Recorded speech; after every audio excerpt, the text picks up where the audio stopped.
তরঙ্গ আজকে তোমাদের পদার্থের সপ্তম অধ্যায় যে আছে তরঙ্গ শব্দ ওয়েভস অ্যান্ড সাউন্ড, আজকে শুধুমাত্র তোমাদের তরঙ্গ ওয়েভস অর্থাৎ ঢেউ তরঙ্গ সম্পর্কে আলোচনা করবো। দেখো তরঙ্গ কাকে বলে? যে পর্যাবৃত্ত আন্দোলন মাধ্যমের এক স্থান থেকে অন্য স্থানে শক্তি সঞ্চালন করে, কিন্তু মাধ্যমের কণাগুলো স্থায়ীভাবে স্থানান্তর হয় না, অর্থাৎ ওই কণাটা অন্যত্র চলে যায় না, শুধুমাত্র নিজের জায়গা থেকে আন্দোলিত হয়, সেটা হলো তরঙ্গ।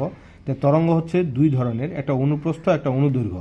অনুপ্রস্থ তরঙ্গ কোনটা? যে তরঙ্গের দিকের সাথে এই যে লম্বভাবে অগ্রসর হয়েছে, এটা হচ্ছে লম্বভাবে অগ্রসর হয়েছে, এই বিন্দু থেকে যাত্রা শুরু করছে, এই যে ঘুরতে ঘুরতে আবার ওই বিন্দু, এটা হলো অনুপ্রস্থ তরঙ্গ। এখন এই অনুপ্রস্থ তরঙ্গের মধ্যে দেখো এইটা হচ্ছে এই যে তরঙ্গগুলাটা এই যে গেছে গেছে এই যে গেছে, উপরে যে বিন্দুগুলো আছে এগুলো বলে তরঙ্গ শীর্ষ, আর এগুলো বলা হয় তরঙ্গ পাদ। এখন যদি বলা হয় যে এখানে কোন কোন বিন্দুগুলো সমদশায় আছে, সমদশা হচ্ছে দেখো B E I M Q, এগুলো হলো সমদশা আছে, আর নিচের মধ্যে ডি জি কে ও এগুলো এস, এগুলো সমদশা আছে। আবার যদি এগুলো ধরি তাহলে এ সি, এই যে দেখো যে এখানে এফ এইচ জে, এগুলো হলো একই সমদশা। সমদশা মানে সমান অবস্থা যেটা থাকবে আর কি, এটা। তো এখন এটা হলো অনুপ্রস্থ তরঙ্গ। আর একটা হচ্ছে অনুদৈর্ঘ্য তরঙ্গগুলো, যেটা তরঙ্গের দিকের সাথে সমান্তরালে অগ্রসর হয়। সমান্তরাল বা দেখো এই সমান্তরালে অগ্রসর হয়েছে, এর মধ্যে হচ্ছে এখানে যেমন একটা তরঙ্গ শীর্ষ একটা তরঙ্গ পাত থাকে, নিচেরগুলা তরঙ্গপাত, উপরেটা তরঙ্গ শীর্ষ। তেমনিভাবে এই সমান্তরাল তরঙ্গ ধরো হচ্ছে কি একটা হলো সংকোচন থাকবে, একটা প্রসারণ থাকবে।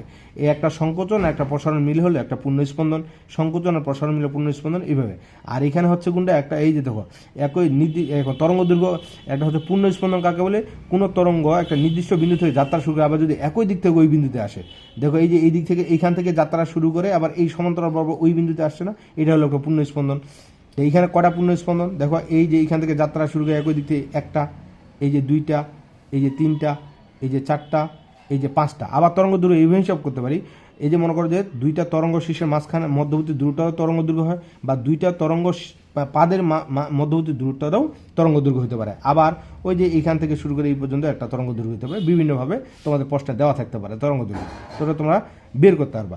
এখন কথা হচ্ছে দেখো যদি এইভাবে দেওয়া থাকে, অনুদৈর্ঘ্য তরঙ্গ দেওয়া থাকে, তাহলে একটা সংকোচন একটা প্রসারণ মিলে আমরা একটা তরঙ্গ দৈর্ঘ্য মিলাবো। তো এইখানে এক্স আর এইখানে দেওয়া আছে ওয়াই। আমি একটা সাধারণত একটা এই যে তরঙ্গ দেখাইছি, যেখানে X Y equal to 30 centimetre, X থেকে ওয়াই যেতে 5 সেকেন্ড সময় লাগে। আমি লিখে নিছি এই জন্য যে তাড়াতাড়ি যেন হয়। তো এই তরঙ্গটির বেগ, তরঙ্গ দৈর্ঘ্য ও যদি কম্পাঙ্ক নির্ণয় করতে বলে, তাহলে আমরা কিভাবে সেটা বের করবো। এখন দেখো এইখানে আমি তোমাদেরকে করে দেখাইছি, যেমন হচ্ছে কি এটা দেখো, এটা হচ্ছে কি দেওয়া আছে তরঙ্গটির অতিক্রান্ত দূরত্ব এখানে কত, 30 সেন্টিমিটার। এটাকে আমি মিটারে ভাঙাই নিলাম, 100 দিয়ে ভাগ করলে 0.3 মিটার।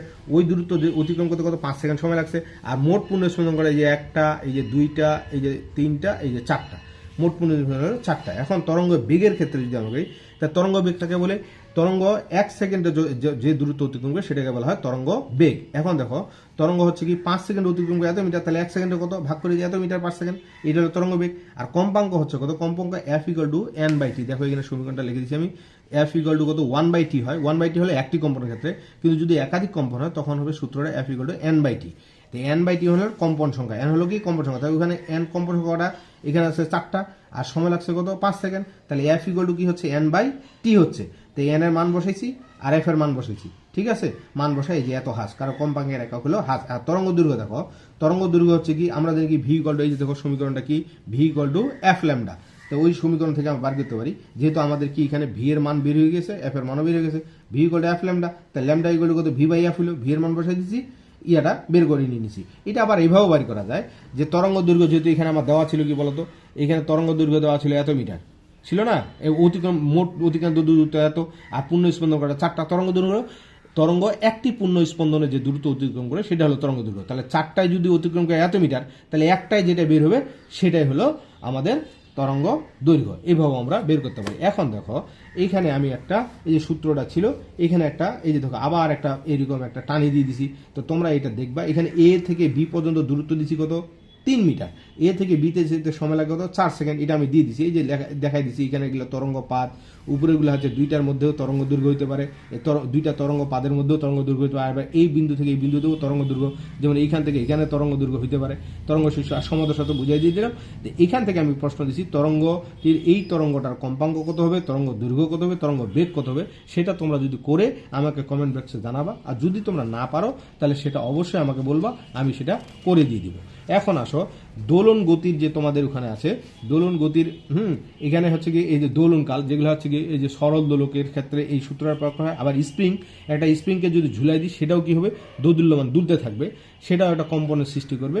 এগুলো হলো কিন্তু দোলন গতি, এগুলাকে সাধারণত তরঙ্গ বলা যায় না, কারণ তরঙ্গ হচ্ছে কি এটা শক্তি সঞ্চালন করতে লাগে এক জায়গা থেকে অন্য জায়গায়, কিন্তু এটা ওই নিজের জায়গা থেকে আন্দোলিত হতে থাকে, কিন্তু শক্তি সঞ্চালন করে না, এই জন্য এটা দোলন গতি বা দোলন গতি বলা যাবে, কিন্তু এটাকে সাধারণত তরঙ্গ বলা যায় না। তো এখান থেকে 1 নম্বরটা যেটা আছে এইটা একটা সূত্র আছে, এটা একটা সূত্র। তো আমি একটা অঙ্ক দিচ্ছি, একটি সুতায় ঝুলানো ববের বা পেন্ডুলামের দোলন কাল আছে এত সেকেন্ড হলে সুতার তরঙ্গ চলে গেলাম ডাইরেক্ট আমরা সাইড নোটে চলে যাই। একটু সুতার ঝুলানো এই যে পেন্ডুলাম দোলনকাল কত, টি ইকুয়াল টু দেওয়া আছে, আর অভিকর্ষ ত্বরণ আমাদের জানা আছে। এখানে এল এর মানটা আমরা বের করবো। এল এর মানটা যদি বের করি, দেখো টি ইকুয়াল টু 2π√L/g, আমাকে এলটাকে মুক্ত করতে হবে, তাহলে কি করবো, উভয় পাশে বর্গ করে নিলাম।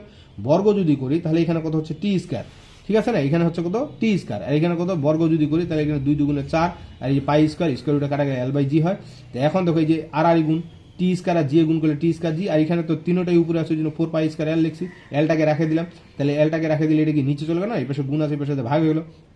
এই যে টি স্কয়ারের মান বসেছি, জি এর মান বসেছি, 4 দিলাম, আর পাই এর মান তো জানো 3.1416, এরপর স্কয়ার সি স্কয়ার করে দিয়ে ক্যালকুলেশন করে এত আসলো। এখন দেখো এখানে আরেকটা প্রশ্ন দিছি, এত নিউটন পার মিটার, হ্যাঁ স্প্রিং ধ্রুবক বিশিষ্ট একটি স্প্রিং এর কত ভরের বস্তু ঝুলালে এর দোলনকাল হবে এত হবে। এখন হতে আমরা জানি দেখো এখানে স্প্রিং ধ্রুবককে কে দ্বারা প্রকাশ করা হয়, হ্যাঁ, আর টি হচ্ছে দোলনকাল এটা, আর বস্তুর ভর হচ্ছে কি এম ইকুয়াল টু ভার। এখন আবার সূত্র কোথায়, এই যে এই সূত্রতে চলে যাবো আমরা। তো এখন দেখো এই সূত্রতে যদি চলে যায়, এটা টি ইকুয়াল টু 2π√M/k, ওই সূত্র বললাম সেম। তাহলে আমার এমটাকে মুক্ত করতে হবে, তো এই স্কোয়ার কি করবো, এটা বর্গ করে নিলাম, বর্গ করলে টি স্কোয়ার, এখানে 4π², আর এখানে স্কোয়ার রুটে কাটা যায় M/k হয়। তো এখন কথা হচ্ছে দেখো এখানে যদি হয় তাহলে এখানে কত হচ্ছে, এই যে দেখো এখানে টি স্কয়ার আর এম কে গুণ করলে টি স্কয়ার কে, এখানে 4π² হলো, এমটাকে রাখে দিলাম, এটা নিজে হলো। এই মানগুলো বসায় এখানে উত্তরটা কত আসবে সেটা আমাকে কমেন্ট বক্সে জানাবা, ঠিক আছে। তো এইটা জানাবা, যদি না পারো তাহলে আমাকে বলবা, আমি এটা করে দিয়ে দিব।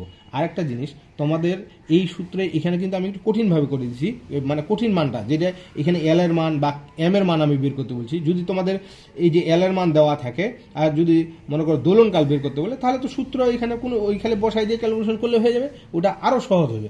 তা ঠিক আছে, এরপরে আমি তোমাদেরকে শব্দ সম্পর্কে ক্লাস দিব।